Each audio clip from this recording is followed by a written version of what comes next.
જય કૃષિ વિજ્ઞાન ખેડૂત મિત્રો, તમારું સૌનું હાર્દિક સ્વાગત છે આપણી યુટ્યુબ ચેનલ જાગૃત ખેડૂત ઉપર। સૌથી સાચા અને સચોટ ગુજરાતના ખેડૂત સમાચાર જોવા માટે આપણે ભેગા થયા છીએ। તો મિત્રો, ડિસેમ્બર મહિનામાં થવાના છે મોટા ફેરફાર। જ્યાં મિત્રો નવેમ્બર મહિનો પૂરો થવા જઈ રહ્યો છે, થોડા દિવસમાં હવે ડિસેમ્બર મહિનો શરૂ થવાનો છે। તો દર મહિનાની જેમ ડિસેમ્બર મહિનામાં પણ ઘણા બધા ફેરફાર થવાના છે। તેની સીધી અસર તમારા ખિસ્સા ઉપર પડશે। 1 ડિસેમ્બરથી એલપીજી ગેસ સિલિન્ડરના ભાવ બદલાઈ જશે, ક્રેડિટ કાર્ડના નિયમમાં ફેરફાર થઈ જશે। જાણી લઈએ મિત્રો 1 ડિસેમ્બરથી કયા કયા નિયમ બદલાવાના છે। તો એસબીઆઈના ક્રેડિટ કાર્ડના નિયમમાં મોટો ફેરફાર। તમે પણ ડિજિટલ ગેમિંગ પ્લેટફોર્મ સાથે સંબંધિત ટ્રાન્ઝેક્શન માટે ક્રેડિટ કાર્ડનો ઉપયોગ કરો છો તો તમારે હવે સાવધાન રહેવાની જરૂર છે। દેશની સૌથી મોટી બેંક એસબીઆઈ એટલે કે સ્ટેટ બેંક ઓફ ઇન્ડિયાએ તેના ક્રેડિટ કાર્ડના યુઝર્સને ફરી એકવાર મોટો ઝટકો આપ્યો છે। એસબીઆઈની વેબસાઇટ અનુસાર 1 ડિસેમ્બર 2024થી credit card digital gaming platform merchant સાથે ટ્રાન્ઝેક્શન ઉપર રિવોર્ડ પોઈન્ટ નહીં આપે। એલપીજી સામાન્ય ગેસ સિલિન્ડરની કિંમતની વાત કરીએ તો મહિનાની 1 તારીખે સરકાર એલપીજી ગેસ સિલિન્ડરના ભાવમાં ફેરફાર કરતી હોય છે। કોમર્શિયલ ગેસ સિલિન્ડરથી લઈને ઘરેલું ગેસ સિલિન્ડરના ભાવમાં ફેરફાર જોવા મળે છે અને આવી પરિસ્થિતિમાં આ વખતે પણ એલપીજી સિલિન્ડરની કિંમતમાં ફેરફાર થાય તેવું લાગી રહ્યું છે। તમને જણાવી દઈએ કે ઓક્ટોબર મહિનામાં ગેસ કંપનીઓએ 19 કિલોના કોમર્શિયલ એલપીજી સિલિન્ડરના ભાવમાં 48 રૂપિયાનો વધારો કર્યો હતો અને ઘરેલું ગેસ સિલિન્ડરના ભાવમાં કોઈ પણ જાતનો ફેરફાર નથી કર્યો। 17 દિવસ બેંકમાં રજા। ભારતીય રિઝર્વ બેંકે ડિસેમ્બર મહિનામાં બેંકના મહિનાની રજાની જાહેરાત કરી દીધી છે। તે અનુસાર ડિસેમ્બર મહિનામાં 17 દિવસ બેંકમાં રજા રહેશે। જો તમારે આવતા મહિને બેંક સાથે કોઈ કામ હોય તો બેંકમાં જતા પહેલા એકવાર રજાની યાદી જરૂરથી ચકાસી લેજો। 1 ડિસેમ્બરથી લાગુ થશે ટ્રેસિબિલિટીનો નિયમ, જે મિત્રો દેશમાં ટેલિકોમ રેગ્યુલેટર એટલે કે ટ્રાઈએ સ્કેમ અને ફિશિંગને એટલે કે છેતરપિંડીને રોકવા માટે ઓટીપી સહિત કોમર્શિયલ મેસેજ માટે નવા ટ્રેસિબિલિટીની સમય મર્યાદામાં 1 ડિસેમ્બર 2024 સુધીનો સમય લંબાવી દીધો છે। આ નિયમ અગાઉ 1 નવેમ્બર 2024થી લાગુ થવાનો હતો। આધાર કાર્ડ અપડેટ ડેડલાઇન। જે મિત્રો આધાર કાર્ડ અપડેટ ડેડલાઇન આજના સમયમાં આધાર કાર્ડ તમારી ઓળખની સૌથી મહત્વપૂર્ણ દસ્તાવેજ બની ગયો છે। બેંકમાં ખાતું ખોલવું હોય કે બાળકનું એડમિશન કરાવવું હોય કે પછી કોઈ સરકારી યોજનાનો લાભ લેવો હોય ત્યારે આધાર કાર્ડ ખૂબ જરૂરી છે। આવી સ્થિતિમાં મહત્વપૂર્ણ છે કે તેમાં આપવામાં આવેલી દરેક માહિતી સાચી હોય। યુઆઈડીઆઈ એટલે કે યુનિક આઇડેન્ટિફિકેશન ઓથોરિટી ઓફ ઇન્ડિયાએ મફત આધાર અપડેટિંગ સુવિધા માટેની સમય મર્યાદા લંબાવી છે।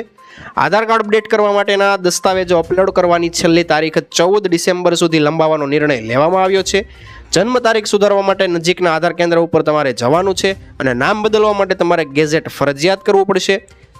આગળના મહત્વના સમાચાર જોઈએ તો મિત્રો, વાહન ચાલકોને લઈને નીતિન ગડકરીએ ફરી એક વાર જાહેરાત કરી છે કે દેશમાંથી 36 કરોડ જેટલા પેટ્રોલ ડીઝલના વાહનો બંધ કરવાનો નિર્ધાર વ્યક્ત કર્યો હતો।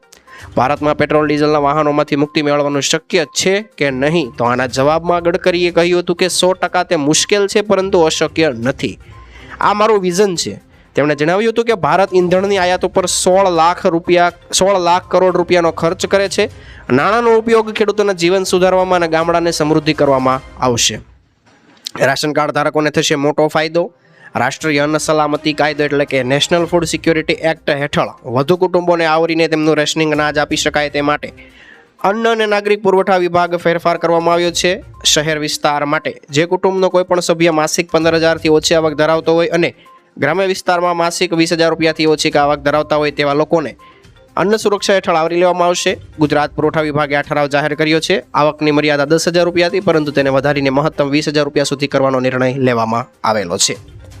આગળના મોટા સમાચાર જોઈએ તો મિત્રો, સીએમ ભૂપેન્દ્ર પટેલે બહુ મોટી જાહેરાત કરી છે। શું તમે ખેડૂત ખાતેદાર નથી રહ્યા? ગુજરાતના ધરતીપુત્રોના હિતમાં સીએમ ભૂપેન્દ્ર પટેલનો સૌથી મોટો નિર્ણય। વિકાસ પ્રોજેક્ટમાં સંપાદિત થયેલી જમીનના જે તે સમયે ખેડૂત પ્રમાણપત્ર ન મળવાને કારણે ખેડૂત મટી ગયેલા ધરતીપુત્રોના વિશાળ હિતમાં મહત્વપૂર્ણ નિર્ણય આવ્યો છે। સ્વાગત ઓનલાઈન મળેલી માહિતી અનુસાર ખેડૂતોની રજૂઆત પ્રત્યે મુખ્યમંત્રી ભૂપેન્દ્ર પટેલના પ્રોએક્ટિવ અને પરિણાત્મકકારી અભિગમથી આ નિર્ણય લેવામાં આવ્યો છે। શું છે નિર્ણય મિત્રો? તો નિર્ણય જોઈએ તો મુખ્યમંત્રી ભૂપેન્દ્ર પટેલે રાજ્યના વિવિધ વિકાસ પ્રોજેક્ટ નિર્માણમાં જેમની બધી જ જમીનો સંપાદિત થઈ ગઈ હોય તેવા ખેડૂતોના હિતમાં મહત્વપૂર્ણ નિર્ણય લીધો છે। એટલે કે જે આ પ્રોજેક્ટ સરકારના ચાલતા હોય તેની તમામ જમીનો ચાલી ગઈ હોય તે અને તે સમયે ખેડૂત પ્રમાણપત્ર ન હોવાના કારણે તેઓની જમીનમાંથી તેઓ ખેડૂત મટી ગયા હોય તેવા ખેડૂતોને મુખ્યમંત્રી ભૂપેન્દ્રભાઈ પટેલ સમક્ષ સ્વાગત ઓનલાઈન જન ફરિયાદ નિવારણના રાજ્ય સ્વાગતમાં આ પ્રશ્નની રજૂઆત થઈ હતી અને સ્વાગતમાં રજૂ થતાં જ આવા જનહિતકારી પ્રશ્નોના ત્વરિત નિર્ણયનો અભિગમ અપનાવીને મુખ્યમંત્રીશ્રીએ જાહેરાત કરી છે. આ નિર્ણયના પરિણામે ખેતી કરવાનું લોકોને પ્રોત્સાહન મળશે. રાજ્યના જે ખેડૂતોની જમીન પ્રોજેક્ટમાં સંપાદિત થઈ ગઈ છે પરંતુ જે તે વખતે ખેડૂતોને પ્રમાણપત્ર નથી મળી શક્યા તેના કારણે તેઓ ખેડૂતો મટી ગયા છે અને તેમને મુખ્યમંત્રીના પરિણામે ખેતી કરવાનું પ્રોત્સાહન મળશે.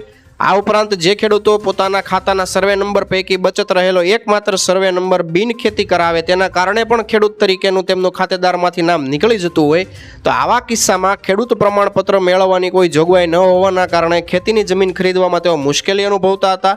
આવી મુખ્યમંત્રી સમક્ષ રજૂઆત અવારનવાર ખેડૂતો દ્વારા આવતી હતી. જમીન બિન ખેતી થયા બાદ એટલે કે નોન એગ્રીકલ્ચર જમીન થયા બાદ 1 વર્ષમાં ખેડૂત પ્રમાણપત્ર આપવાનું રહેશે. આવી રજૂઆતોના સંદર્ભમાં મુખ્યમંત્રી ભૂપેન્દ્ર પટેલે એક મહત્વપૂર્ણ નિર્ણય આપ્યો છે કે હવે પછી પોતાની ખેતીની જમીનનો છેલ્લો સર્વે નંબર પણ બિન ખેતી થયા બાદ કોઈ ખેડૂત પ્રમાણપત્ર માંગે તો પણ આવી જમીન બિન ખેતી થયા બાદ 1 વર્ષમાં ખેડૂતોએ પ્રમાણપત્ર આપવાનું રહેશે. ખેડૂતે આ પ્રમાણપત્રની તારીખથી 2 વર્ષની જમીનમાં નવી જમીનની ખરીદી કરી શકાશે.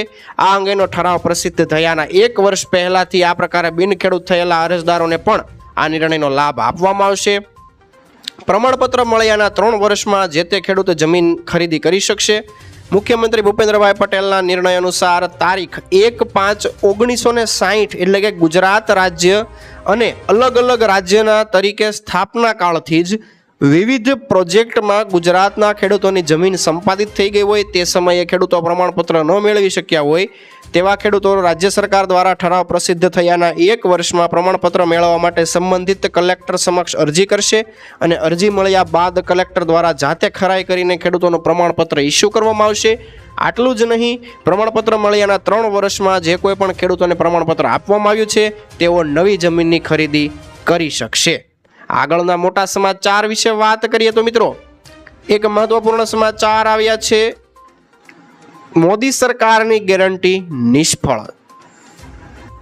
જી હા મિત્રો, વાત કરીએ સમાચારની તો લોકસભાની ચૂંટણીના પ્રચારમાં મોદી સરકાર કી ફ્રી ગેરંટીની જાહેરાત જોવા મળી હતી. ખેડૂતો અને મહેનતુ લોકોને આપવામાં આવેલા વચનો તો હજી અધૂરા જ છે. સરકાર મોદી હે તો મુમકિનના નારા તો લગાવે છે ત્યારે વાસ્તવિકતા એક અલગ ચિત્ર રજૂ કરી રહી છે. ખેડૂતો પોતાનો જીવ ગુમાવી રહ્યા છે અને પડતી તકલીફો ભયાનક વાસ્તવિકતા એક ચિંતાજનક વિષય છે મિત્રો. 2024થી લઈને 2014થી લઈને 2024 સુધીમાં લગભગ 1 લાખથી વધારે ખેડૂતો અને 3 લાખથી વધારે દૈનિક વેતન કામદારો કુલ મળીને 4,25,000 એટલે કે 4.25 લાખ કરતાં પણ વધારે વ્યક્તિઓએ પોતાનો જીવનનો અંત આણ્યો હતો. આ આંકડામાં મહિલા ખેડૂતો, કૃષિ કામદારો, જમીન વિહોણા, ભાડુતી ખેડૂતો, વન કામદારો, માછીમારો અને હજુ અન્ય લોકોનો સમાવેશ તો થયો જ નથી. જ્યારે વડાપ્રધાન મોદીએ 2024 સુધીમાં ખેડૂતોની આવક બમણી કરવાનો એક વાયદો કર્યો હતો અને છતાં વાસ્તવિકતા એક અલગ ચિત્ર રજૂ કરી રહી છે. અંદાજિત આવક વચન આપ્યું હતું તેના કરતાં ઘણી બધી ઓછી છે. તેના કારણે ખાસ કરીને કોરોના બાદ દેવાદાર ખેડૂતોની દુર્દશા વધી ગઈ છે અને વર્ષ 2024માં મિત્રો ફરી એકવાર રાજ્યમાં ભાજપની સરકાર બની છે. રાજ્યના ખેડૂતો દ્વારા એવી માંગણી કરવામાં આવી રહી છે કે ખેડૂતોના 100% દેવા માફ કરવામાં આવે અને પ્રધાનમંત્રી ફસલ વીમા યોજના હેઠળ ખેડૂતોનો વીમો જે છે તેમને આપવામાં આવે. આ વિશે ખેડૂત મિત્રો શું વિચારી રહ્યા છે અમને કમેન્ટ કરીને જરૂરથી જણાવી દેજો.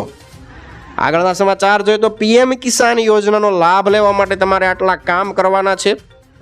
પીએમ કિસાન સન્માન નિધિ યોજના હેઠળ સરકાર ખેડૂતોને દર વર્ષે 6,000 રૂપિયાની આર્થિક સહાય આપી રહી છે. આ યોજનાનો લાભ મેળવવા માટે ખેડૂતોને ઈ-કેવાયસી કરાવવું જરૂરી છે. જો તમે ઈ-કેવાયસી નહીં કરાવો તો જે આવનારો હપ્તો છે 19મો હપ્તો, તે હપ્તો તમારા ખાતામાં નહીં પડે અને 19મો હપ્તો જાન્યુઆરી મહિનામાં કદાચ જાહેર કરી શકાય એવું લાગી રહ્યું છે. ઓનલાઈન ઈ-કેવાયસી કરવા માટે તમારે pmkisan.government.in પર તમારે જવાનું છે અને તેમાં તમારે ઓનલાઈન ઈ-કેવાયસી કરવાનું છે. ધંધો કરવા માટે સરકાર આપી રહી છે સબસિડીવાળી લોન. તમે સાચું સાંભળ્યું, જો તમે ધંધો કરવા માંગતા હોય, તમારી પાસે નાણાં છે નહીં તો ચિંતા કરશો નહીં. સરકારની વાજપાઈ બેન્કેબલ યોજના હેઠળ તમે લોન લઈ શકો છો અને ખાસ વાત એ છે કે તમને સબસિડી પણ આપવામાં આવશે. યોજના હેઠળ શહેરી અને ગ્રામ્ય વિસ્તારોના લોકોને પણ બેરોજગાર લોકો જે છે તેમને રોજગારી પૂરી પાડવાનો એમાં આશય રહેલો છે. સહાય માટે તમે બાજપા યોજનાની જે ઓફિશિયલ વેબસાઇટ છે તેના ઉપર અરજી કરી શકો છો. અને મિત્રો ખાસ વાત એ છે કે તમને 30 થી 40% સુધી તમને સબસિડી આપવામાં આવશે. આ ખેડૂત પોર્ટલ ખુલવાનું છે, તો મિત્રો તમે વિડીયોના અંત સુધી જોજો કઈ કઈ યોજનાનો લાભ મળવાનો છે. આ ખેડૂત પોર્ટલ હવે ખુલવાની તૈયારીમાં છે. થોડા દિવસોમાં આ ખેડૂત પોર્ટલ ખુલશે. તમામ ખેડૂત મિત્રોને વિડીયો શેર કરી દેજો, તમારા વોટ્સઅપ ગ્રુપમાં વિડીયોની લિંક મૂકી દેજો અને આસપડોશના ખેડૂત મિત્રોને પણ વિડીયો જોઈ શકે તેવી રીતે તમને લિંક શેર કરી દેજો. મિત્રો ખેડૂતોના રજીસ્ટ્રેશન અને KYCની કામગીરી ચાલતી હતી અને બરાબર આવા જ સમયે ખેડૂત પોર્ટલ બંધ થઈ ગયું હતું. ત્યારે બાગાયતી ખેડૂતો માટે આગામી 1 ડિસેમ્બરથી આ પોર્ટલ શરૂ કરવામાં આવશે અને 15 દિવસ સુધી આ પોર્ટલ ખુલ્લું રહેવાનું છે. રાજ્ય સરકારે ખેડૂતોને ટ્રેક્ટર ખરીદી માટે જિલ્લા વાઇઝ ટાર્ગેટ આપેલા છે. 1100 જેટલા ખેડૂતોને ટ્રેક્ટર ખરીદીમાં 550 લાખ રૂપિયાની રકમ મંજૂર કરવામાં આવી છે અને આગામી દિવસોમાં અરજીઓ સ્વીકારવામાં આવશે. ટૂંકા સમયગાળામાં પંચાયતની ચૂંટણીનું જાહેરનામું પ્રસિદ્ધ થશે અને તે જ સમયે જે તે ખેડૂતો જુદી જુદી યોજના માટે પોર્ટલ ઉપર અરજી કરી શકશે. અનાજ ઉપર મળશે લોન. દેશમાં ખેડૂતો માટે સૌથી વધારે લોકપ્રિય એવી કિસાન ક્રેડિટ કાર્ડ યોજના બાદ હવે એક બીજી નવી યોજના લઈને આવી ગયા છીએ આપણે. યોજનાનું નામ છે કિસાન ઉપજ નિધિ યોજના. ખેડૂતો માટે ગુજરાત સરકાર દ્વારા નવી લોન યોજના બહાર પાડવામાં આવી છે. યોજના હેઠળ એવા ખેડૂતોને લોન આપવામાં આવશે જે ખેડૂતો વેરહાઉસની અંદર પોતાનો માલ સાચવતા હોય અથવા તો ગોડાઉનની અંદર પોતાનો માલ રાખતા હોય તેવા ખેડૂતોને યોજના હેઠળ લોન મળવાની છે. કેન્દ્રીય મંત્રી પિયુષ ગોયલે કહ્યું કે લોન યોજના હેઠળ ખેડૂતોને કોઈ પણ જાતની ગેરંટી વગર સરળતાથી 7% વ્યાજ દરે લોન મળશે. ખેડૂતોએ KCC યોજના હેઠળ કોઈ લોન લીધી હોય તો પણ તે વેરહાઉસ દ્વારા આપવામાં આવેલી રસીદના આધારે આ લોન લઈ શકે છે. વાહન ખરીદવા માટે ગુજરાત રાજ્ય સરકાર આપી રહી છે સબસિડી. ગુજરાત રાજ્યના ખેડૂતોની આવક વધારવા માટે સરકાર દ્વારા ઘણા બધા પ્રકારની યોજના ચલાવવામાં આવે છે. રાજ્ય સરકાર દ્વારા ખેતીના સાધનો અને વાહનો માટે સબસિડી આપવામાં આવે છે. આવી જ એક ખેડૂતલક્ષી યોજના કિસાન પરિવહન યોજના છે. ખેડૂતો પાક ઉગાડે છે અને ત્યારબાદ માર્કેટ યાર્ડ સુધી લઈ જવા માટે પરિવહન ટ્રેક્ટર યોજનાની જાહેરાત થઈ ગઈ છે. તો મિત્રો પરિવહન માટે તેઓ ટ્રેક્ટર, ટેમ્પો જેવા સાધનોની જરૂર પડતી હોય છે. ઘણી વખત વાહનોના અભાવે પાક બગડી જવાથી ખેડૂતોને નુકસાન વેઠવાનો વારો આવે છે. ઘણા બધા ખેડૂતો માલવાહક વ્હીકલ પણ વાપરતા થયા છે. ત્યારે કિસાન પરિવહન યોજના 2023ની સરકારે જાહેરાત કરી છે. યોજનામાં ગુજરાત રાજ્યના તમામ લોકોને લાભ આપવામાં આવે છે. તેમાં નાના અને સીમાંત ખેડૂતોને કુલ ખર્ચના 35% અથવા તો 75,000 રૂપિયા અથવા સામાન્ય વર્ગના અને અન્ય લોકોને 25% અથવા 50,000 રૂપિયા, બેમાંથી જે ઓછું હોય તેની સબસિડી આપવામાં આવે છે. આગળના સૌથી મોટા સમાચાર વિશે વાત કરીએ તો મિત્રો કેન્દ્રીય કૃષિ મંત્રીએ મહત્વની ચિંતા વ્યક્ત કરી છે. કેન્દ્રીય કૃષિ મંત્રી શિવરાજસિંહ ચૌહાણે દેશમાં માટીની ખરાબ થતી ગુણવત્તા ઉપર ચિંતા વ્યક્ત કરી હતી અને કહ્યું હતું કે દેશની 30% ખેતી લાયક જમીન ખરાબ રીતે પ્રભાવિત થઈ રહી છે. આ માટે આપણે ટકાઉ ખેતી તરફ વળવું જોઈએ, કારણ કે માટીની ગુણવત્તા જાળવી રાખવાની હવે ખાસ જરૂર છે. માટીની ગુણવત્તા પર આયોજિત વૈશ્વિક સંમેલન વખતે ઓનલાઈન સંમેલનમાં ભાગ લેતા કૃષિ મંત્રી શિવરાજસિંહ ચૌહાણે કહ્યું કે ભૂખમરાને સમાપ્ત કરવા માટે ક્લાઇમેટ ચેન્જ અને જમીન જીવન સંબંધિત સતત વિકાસ લક્ષ્યો એટલે કે SDG અને હાંસિલ કરવા માટે માટીની ગુણવત્તામાં સુધારો કરવો એ અત્યંત જરૂરી છે. કેન્દ્રીય કૃષિ મંત્રીએ કહ્યું કે આપણે દર વર્ષે 33 કરોડથી વધારે ખાદ્ય અન્નોનું ઉત્પાદન કરીએ છીએ, 50 અબજ અમેરિકન ડોલર મૂલ્યની નિકાસ કરીએ છીએ, પરંતુ આ સફળતા પોતાની સાથે ઘણી બધી ચિંતાઓ પણ લઈને આવતી હોય છે. ત્યારે મિત્રો તેમણે જે વાત કરી છે તેના વિશે જોઈએ તો ખેતીની જમીનો અત્યારે બરબાદ થઈ રહી છે. આ માટે તેમણે સરકાર દ્વારા માટીની ગુણવત્તાને જાળવી રાખવા માટેના જે પ્રયત્નો છે તેનો ઉલ્લેખ કરતા કહ્યું હતું કે સરકાર દ્વારા ખેડૂતોને 22 કરોડથી વધુ માટીની ગુણવત્તા કાર્ડ વેચવામાં આવ્યા છે. સૂક્ષ્મ સિંચાઈ, જૈવિક અને કુદરતી કૃષિને પ્રોત્સાહન આપવામાં આવી રહ્યું છે. આ કાર્યક્રમમાં હાજર નીતિ આયોગના સભ્ય રમેશ ચંદે બ્રાઝિલ અને આર્જેન્ટિના જેવા દક્ષિણ અમેરિકન દેશોમાં સંરક્ષિત ખેતી અને ખેડાણ રહિત પદ્ધતિઓના સફળ અમલ છતાં ભારત અને દક્ષિણ એશિયામાં મોટા પાયે ન અપનાવવા પર નિરાશા વ્યક્ત કરી હતી. તેમણે કહ્યું કે અમુક બિન સરકારી સંગઠન અને પ્રાઇવેટ કંપનીઓ કુદરતી ખેતીને પ્રોત્સાહન આપી રહી છે, પરંતુ તેનો વિસ્તાર મર્યાદિત છે. ઇન્ડિયન સોઇલ સાયન્ટિસ્ટ સોસાયટીએ આ સમસ્યાનો ઉકેલ લાવવો જોઈએ. આગળના સમાચાર વિશે વાત કરીએ તો ગુજરાતમાં ઠંડી પડવાની જોરદાર આગાહી આવી છે અને ગાંધીનગર સૌથી ઠંડુ હતું. ગુજરાતમાં ધીમે ધીમે ઠંડી જામી રહી છે તેવો અનુભવ થઈ રહ્યો છે. 24 કલાકમાં ગુજરાતમાં નીચામાં નીચું તાપમાન 15 ડિગ્રી નોંધાયું છે. નલિયામાં 15.5 ડિગ્રી. ગુજરાતમાં 7 દિવસ તાપમાન કેવું રહેશે તેની જાણકારી અમદાવાદથી આવી રહી છે. તો મિત્રો, ગુજરાતના હવામાન અંગેની આગાહી છે તેમાં તેમણે જણાવ્યું હતું કે ગુજરાતમાં 4 થી 5 દિવસ તાપમાનમાં કોઈ મોટો ફેરફાર નહીં આવે. 1 થી 2 ડિગ્રી તાપમાનમાં ઘટાડો થશે, વધારો ઘટાડો નહીં થાય. તેમણે જણાવ્યું કે પવનની દિશા ઉત્તર પૂર્વ દિશા રહેશે અને અમદાવાદ અને આસપાસના વિસ્તારમાં આકાશ ચોખ્ખું રહેશે. વડાપ્રધાન નરેન્દ્ર મોદીએ વડીલોની માફી માંગી. પીએમ મોદીએ કહ્યું કે હું દિલ્હી અને પશ્ચિમ બંગાળમાં 70 વર્ષથી વધુ ઉંમરના દરેક વૃદ્ધોની માફી માંગુ છું. હું તમારી સેવા કરી શકીશ નહીં. હું જાણું છું કે તમે પીડિત છો, પરંતુ હું તમારી મદદ નહીં કરી શકું, કારણ કે તેમના એટલે કે પશ્ચિમ બંગાળ અને દિલ્હીના રાજકીય હિતોને કારણે પશ્ચિમ બંગાળ અને દિલ્હીની રાજ્ય સરકાર છે તે આયુષ્યમાન ભારત યોજનામાં જોડાઈ રહી નથી. આ કારણથી તમને આયુષ્યમાન યોજનાનો લાભ નહીં આપી શકું. રવિ સિઝન માટે ખેડૂતો માટે સારા સમાચાર છે. પિયત માટે પાણી છોડવામાં આવશે. રવિ પાક માટે ખેડૂતોએ બધી તૈયારી કરી લીધી છે અને તંત્ર દ્વારા પાણી ન હોવાના પરિપત્ર મોકલવામાં આવી રહ્યા છે. તેવામાં ખેડૂતોનો રોષ વ્યાપક બને તે પહેલાં સરકાર રવિ સિઝન માટે પિયત માટે પાણી છોડશે. પિયત માટે ખેડૂતોની માંગ પ્રમાણે પાણી છોડાશે. આપણા દેશની મોટા ભાગની વસ્તી ગામડામાં રહે છે. તેમનો આજીવિકાનો મુખ્ય આધાર ખેતી છે. સારી ખેતી ઘણા બધા પરિબળો પર આધાર રાખે છે, જે પૈકી મહત્વનું છે કે પાણી. વાવેતરથી માંડીને કાપણી સુધી પાકના વિકાસ અને ઉત્પાદનના પ્રત્યેક તબક્કે પાકને યોગ્ય પ્રમાણમાં પાણીની જરૂરિયાત રહેતી હોય છે. પિયતની ચોક્કસ અને પૂરતી સગવડ હોય ત્યાં જુવારનું ઉત્પાદન બમણું થાય છે, બાજરીનું અને કપાસનું મગફળીનું ઉત્પાદન 3 ગણું અને ઘઉંનું ઉત્પાદન 4 ગણું થાય છે. તેથી રવિ સિઝનમાં પિયત માટે ખેડૂતોની માંગ પ્રમાણે રાજ્ય સરકાર દ્વારા પાણી છોડવામાં આવશે. ગુજરાતમાં યોજના અધૂરી. ગુજરાત વિધાનસભામાં રજૂ થયેલા રિપોર્ટમાં ખુલાસા થયા છે તે પ્રમાણે રાજ્યમાં 213 એવી યોજના છે જેની ડેડલાઇન 31 માર્ચ 2024 કે તેના પહેલાં થઈ ગઈ છે પૂરી. આમ છતાં હજુ પણ યોજના છે અધૂરી. આ 213 યોજનાનું બજેટ 12,000 કરોડ રૂપિયા છે. આ સિવાય રિપોર્ટમાં સામે આવ્યું છે કે કેન્દ્ર સરકારની યોજના માટે રાજ્ય સરકાર જે એજન્સી બનાવે છે તેના ખાતામાં 8,000 કરોડ રૂપિયા વપરાયા વગરના પડેલા છે. ખેડૂતોને લોલીપોપ. સમાચાર જોઈએ તો મિત્રો, જુલાઈ મહિનામાં સહાય લેનારા ખેડૂતોને નવા પેકેજનો લાભ નહીં મળે. અગાઉ જે ખેડૂતોએ સહાય મેળવી હતી તેઓને નવા પેકેજનો લાભ નહીં મળે. ઓગસ્ટ અને સપ્ટેમ્બર મહિનાના પેકેજનો લાભ જુલાઈ મહિનામાં લાભ લીધેલા ખેડૂતોને લાભ નહીં મળે. આ અંગે કૃષિ વિભાગે નવો પેકેજનો ઠરાવ પાસ કરી દીધો છે. તમામ વૃદ્ધોને મફતમાં સારવાર.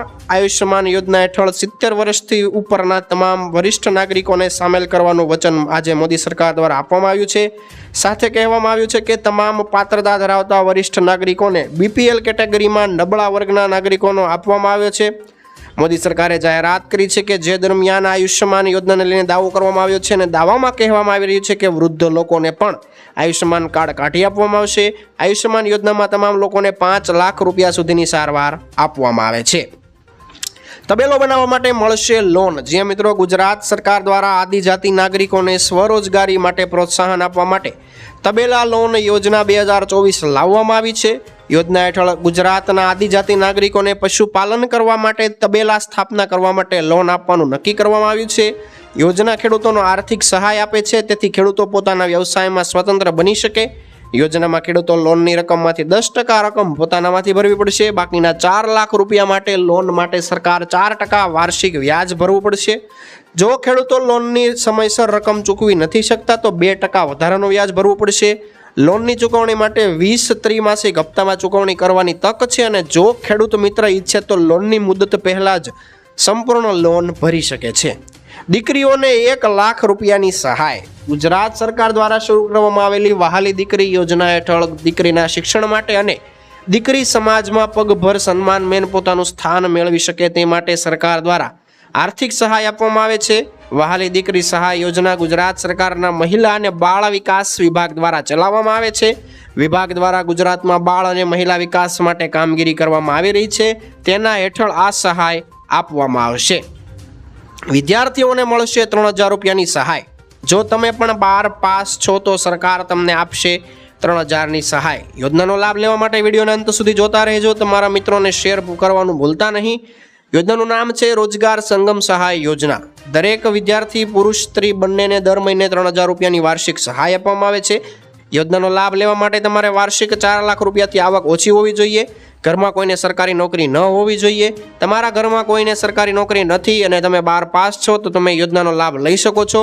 આ માટે તમારે એક ઓનલાઈન ફોર્મ ભરવાનું છે. ઓનલાઈન ફોર્મ ભરતી વખતે તમારું Aadhaar card, 12 pass marksheet, living certificate, જાતિના દાખલાની જરૂર પડશે અને કરેલી અરજી જ્યારે એપ્રુવલ થશે ત્યારે તમે જે બેંક એકાઉન્ટ નંબર આપ્યો હશે તેમાં દર મહિને 3,000 રૂપિયા આવવાનું શરૂ થઈ જશે. હાલ આ યોજના ભારતના અમુક રાજ્યોમાં લાગુ થઈ ગઈ છે, પરંતુ સમગ્ર ગુજરાતમાં થોડા સમયમાં લાગુ કરવામાં આવી શકે છે.